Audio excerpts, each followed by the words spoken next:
the world is fighting the worst Ebola epidemic in history.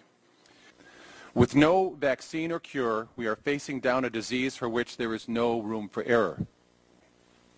We have been told, quote, virtually any hospital in the country that can do isolation for Ebola, unquote. The events in Dallas have proven otherwise. How do healthcare workers wearing full protective gear still get infected? Can it be transmitted from a person who does not yet have a high fever? Both CDC and NIH tell us that Ebola patients are only contagious when having a fever. However, the largest study of the current Ebola outbreak found that nearly 13% of confirmed cases in West Africa did not have associated fever. I want to understand why CDC and the White House changed course in 2010 on proposals first introduced in 2005 that would have strengthened the federal quarantine authority. I restate my ongoing concern that administrative officials still refuse to consider any travel restrictions for the more than 1,000 travelers entering the United States each week from Ebola hot zones. A month ago, the President told us someone with Ebola reaching our shores was unlikely, and that we've taken the necessary precautions to increase screening at airports so that someone with the virus does not get on a plane for the United States. Screening and self-reporting in airports have been a demonstrated failure. Yet the administration continues to advance a contradictory position for this failed policy that frankly doesn't make sense to me.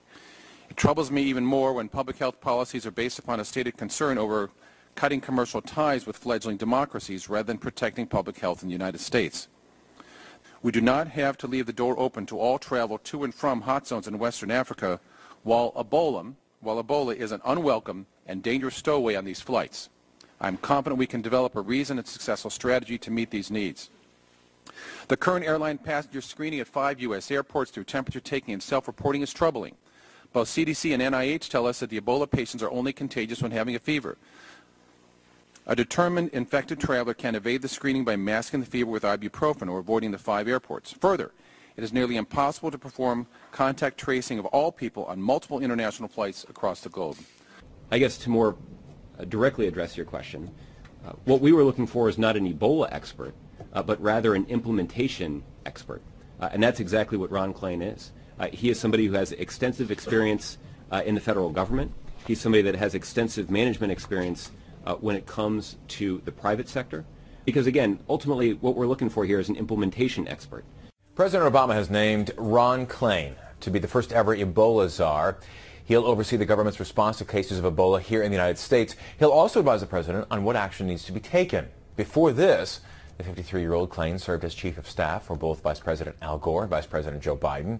ABC's John Ehrlichman takes a look at the latest developments on the Ebola situation.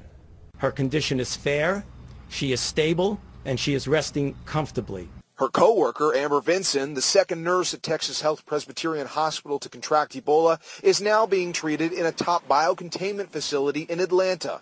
New questions are now being asked about whether she was ill before she boarded a commercial flight from Dallas to Cleveland.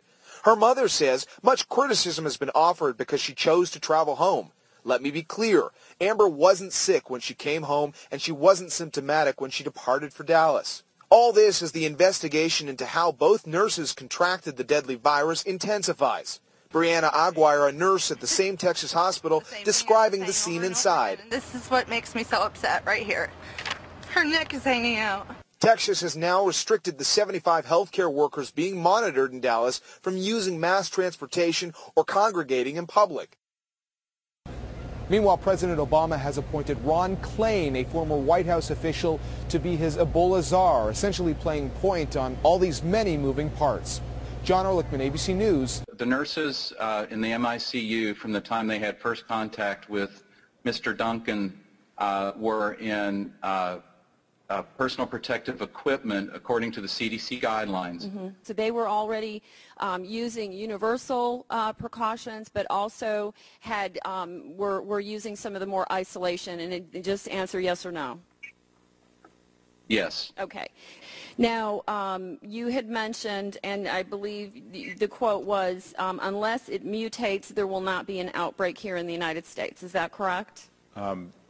There will not be a large outbreak here, barring a mutation. Well, the question I have is, when the nurses were using the protective gear, then how is this that this has happened? It tells me that something is changing here, and are we are we currently looking into this situation right now? We're absolutely looking for other mutations or changes. What we've seen is very little change in the virus. We don't think it is spreading by any different way.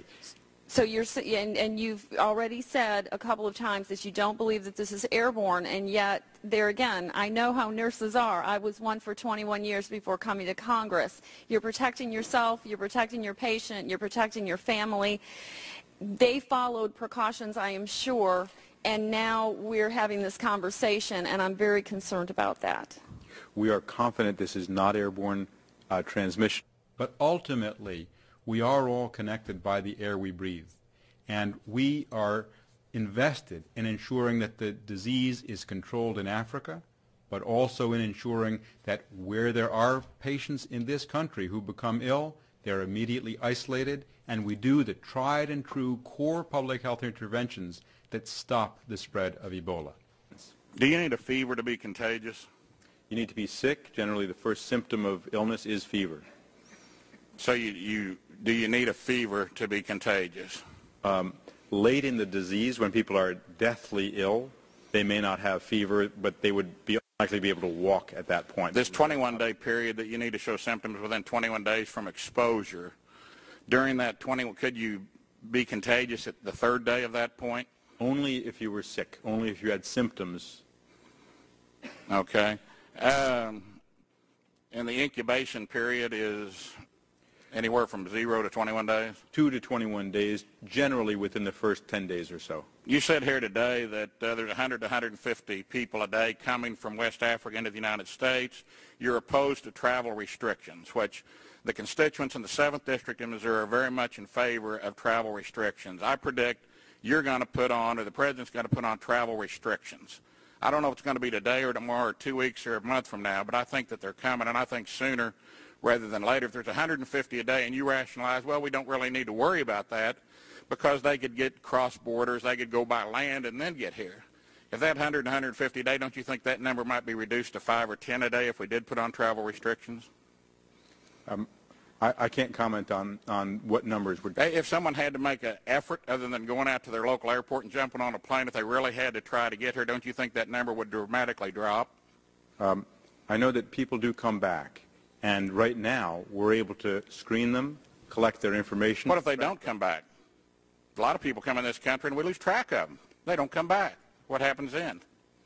My point is, if you got 150 a day coming in, or you have 5 coming in today, I and my constituents would rather have 5 a day coming in. And this thing of checking for temperatures like it's going to help is kind of like scrubbing a plane that doesn't need to be scrubbed. But I'd like to commend the folks reading this copy of Bloomberg Business Week. Ebola is coming to America.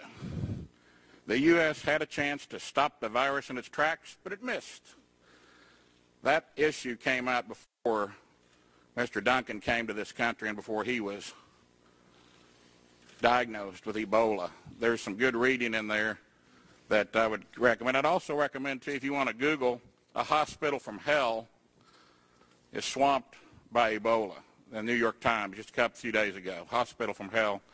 If you get a chance to read that, I think that everyone would be in favor of the travel restrictions we've talked about here today. And today, OSHA, Occupational Safety and Health Administration, just today said that Customs and Border Patrol immigration enforcement agents are at risk of coming into contact with Ebola. Mr. Wagner, are we prepared for that? Are your agents, are they protected to the fullest extent what they need? This just came out today. We issue them personal protective gear, and we train them on how to wear it and what circumstances to wear it. But they encounter all different kinds of travelers with a whole host of different potential communicable diseases. So, you know, we are aware and we do train to recognize signs of over illness, and then we have the protocols with the health professionals to get those travelers into that care and to protect our employees. To me, they fall in the same category of the nurses. They're there to save us and help people and protect people in this country. So God bless them. I'll yield back. I believe we need an immediate ban on commercial, non-essential travel from Guinea, Liberia, and Sierra Leone until we have an accurate and thorough screening process and we treat this disease. And urging the President to immediately institute a travel ban until such time that they can firmly and scientifically prove that Americans are safe from having more Ebola patients coming into the United States. And I know, Dr. Frieden, you expressed disagreement with that. Have y'all had any conversations within the White House about a travel ban and whether or not the President has the authority? Because many of us have said the President does have the authority to do it today. From the point of view of CDC, we're willing to consider anything that will reduce risk. But have you considered that? And have you ruled it out, or have you not considered it at all? Have you had conversations with the White House about a travel ban? That's a yes or no question. Have you had conversations with the White House about a travel ban? We've discussed many aspects. How about a travel ban? Have you had that conversation with anyone in the White House? We've had discussions on the issue of travel to and from West Africa. And have y'all ruled it out?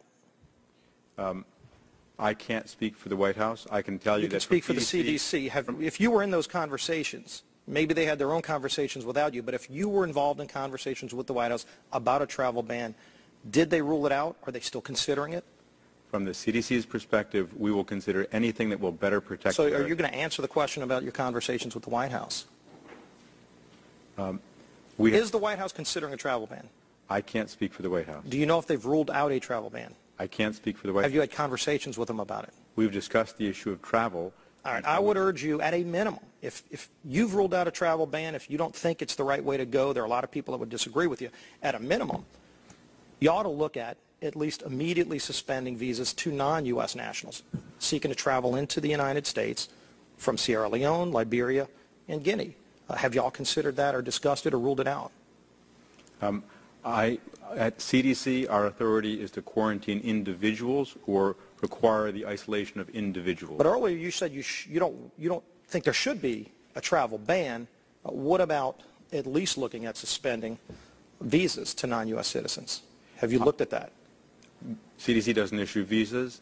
But you can make a recommendation to the White House that it would be in the best interest of the American people to have that kind of suspension issued, can't you? Are you not aware of that? We would certainly consider anything that will reduce risk to Americans. Let me ask you this. Do you have a high level of confidence that our U.S. troops that are over there right now, I've got estimates that around 350 U.S. troops are already in those 3 affected countries. Up to 3,000 troops are going to be sent over by President Obama. Do you have a high level of confidence that those U.S. troops are protected with all the protocols in place so that they will not contract Ebola? We've worked very closely with DOD on their protocols. So do you have a high level of confidence that they're protected? I would not say that there's zero risk. They are in those countries, but they are not participating in high-risk activities that Are would put you them consulting with DOD? Who establishes the protocols in that case? Is the CDC involved in that?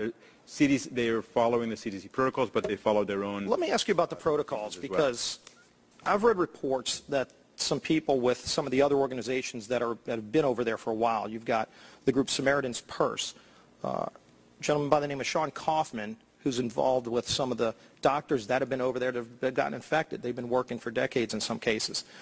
He said that he warned your agency that the guidelines that you had on Ebola were lax, and his response was, quote, "They kind of blew me off," meaning your agency blew him off when he was warning you that your protocols were lax. Are you aware of that? I saw that quotation. We take all suggestions. Have you identified who blew him off in your agency? I don't know that that occurred. Well, I would hope that you'd go and find out, because there's a real concern. You know, one of the biggest concerns I get from the hospitals in my district that I've talked to, and I've talked to a number of hospital officials, medical officials, professionals in my district, they're concerned that they haven't had consistent protocols. There's been at least 4 just in the last few weeks where the protocols keep changing. Now, with the nurse, the first nurse that was infected, I believe you personally said that the protocols were breached originally. Have you backed away from that? We're looking at what might have You said the protocols were breached. Were the protocols breached with the first nurse that was infected? Yes or no? Our review of the records suggests that in the first few days If you didn't know for a fact, you shouldn't have said it. Do you withdraw that statement, or do you still stand by the statement that protocols were breached by the first nurse? There was a definite exposure that resulted. Were protocols breached, yes or no? yield back. Thank you.